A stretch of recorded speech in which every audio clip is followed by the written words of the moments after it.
বাংলাদেশের হিন্দুদের ওপর অকথ্য লাগাতার অত্যাচারের প্রতিবাদে সোচ্চার হয়েছেন এদেশের হিন্দু সংগঠনগুলি। প্রতিদিন সংগঠিত হচ্ছে বিক্ষোভ আন্দোলন। শনিবার বালুরঘাটে সনাতনী ঐক্য মঞ্চের উদ্যোগে আয়োজিত হলো ধিক্কার মিছিল। ইসকন সন্ন্যাসী চিন্ময় কৃষ্ণ প্রভুর মুক্তির দাবিতে সরব হন সংগঠনের সদস্যরা। এদিনের ধিক্কার মিছিল বালুরঘাটের নারায়ণপুরের গান্ধী মূর্তির পাদদেশ থেকে শুরু হয়ে বালুরঘাট শহর পরিক্রমা করে।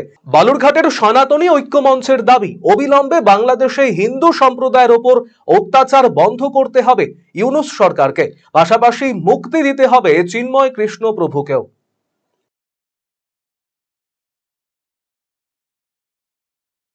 আজকে আমরা সনাতনী ঐক্য মঞ্চ থেকে বাংলাদেশে যে সনাতনী হিন্দু সমাজের প্রতি যে দিনকে দিন আস্তে আস্তে অত্যাচার বাড়ছে তার বিরুদ্ধেই আমরা মোহাম্মদ ইউনূস সরকারকে জানিয়ে দিতে চাই যে হিন্দু সমাজ এটা ঐক্যবদ্ধ হতে চায়।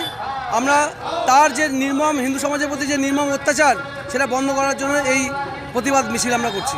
আমরা অবশ্যই এটা ভারত সরকারকে জানাবো, সেই সঙ্গে আমরা আমাদের প্রশাসনিক তরফ থেকে আমরা এটাও জানাবো যে যার জন্য মোহাম্মদ ইউনূস নোবেল পুরস্কার পেয়েছেন তার এই নোবেল পুরস্কার যেন প্রত্যাহার করা হয় বা নোবেল পুরস্কার যেন ফিরিয়ে আনা হয়। কারণ আমরা চাইছি যে অবিলম্বে হিন্দু সমাজের উপর যেভাবে অত্যাচার চলছে তার দ্রুত সমাধান যেন হয় এবং হিন্দুরা যেন নিরাপদে সেখানে থাকে।